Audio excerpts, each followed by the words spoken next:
My name is Natalie and I am a counsellor. I got into counselling about 12 years ago. I was always interested. I was a preschool teacher before that, and I noticed that a lot of the families, there was a lot going on with the kids and the families, but I didn't have the qualifications or the capacity or ability to work with things from that level. So I went into it so that I could work with child-parent development initially, and then it became bigger than that. So what does a counsellor do? Counselling is more working with the stuck points, the everyday issues, the frustrations, the things you're unable to resolve yourself.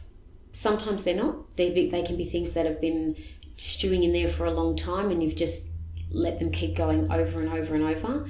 But basically, if you think something more than half a dozen times to a dozen times a day with no resolve, and it's starting to affect the things that you do in your everyday, that's a great time to see a counsellor. So a counsellor deals with solution focus rather than a problem focus. So we listen to what the issue is and then we look at ways for it to best work for you. But a counsellor is also trained to understand diagnoses. So they should be able to recognise things like depression, all of those things that I mentioned before, but it doesn't mean they work with them.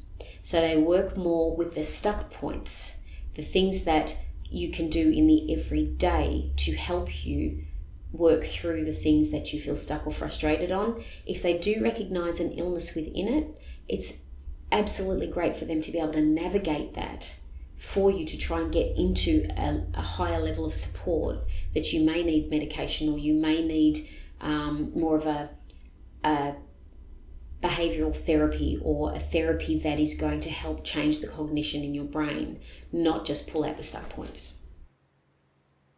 The thing that makes a counsellor different to other mental health professions is they're non-diagnostic, which means they're not working with illnesses, they're working with that unwellness, that feeling of unsettled. I'm not sure where I want to go. I'm not sure what I want to do. I'm not sure what's going on in my relationship. It can be emotional issues, a lot of emotional things. So it might be my partner just broke up with me and I just don't know how to deal with the feelings that I'm feeling. From a counsellor's perspective, a normal healthy person feels stuck. A normal healthy person cannot always deal with their own issues. A normal healthy person is going to have emotions. Emotions are not a choice. They're a prerequisite. They come with being human. So you have to feel them. It's just that sometimes you don't like the way they feel.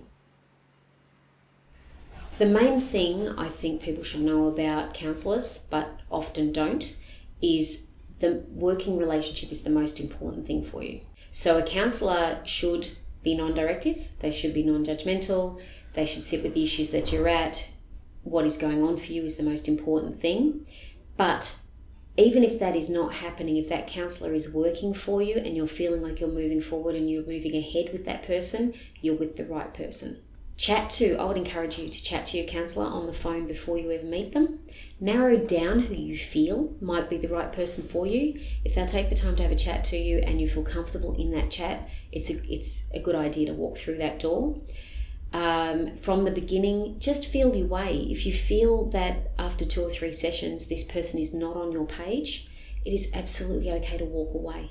It doesn't mean you failed counselling. It means it was not the right working relationship for you. So I would encourage you to continue looking for someone who is the right person for you.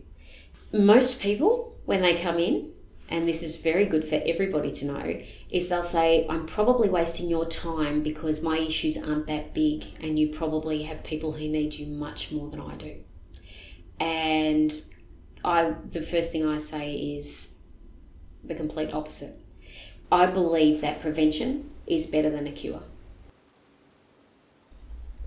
I find my job probably the most rewarding thing I've ever done. And the reason I do is because I watch people make a difference to their lives every day. So from the outside, most people say, how can you work with people's problems every day? And I'm saying, well, I don't. I actually work with their solutions. I work with their life. I watch them go from tight and confused and frustrated and isolated to open and and to have these aha moments that say, I do that all the time. That's me. No wonder I always feel frustrated about that, because I'm ignoring the fact that that doesn't fit in my world with this, this, and this. It's inspirational and it's life-changing, and I love it.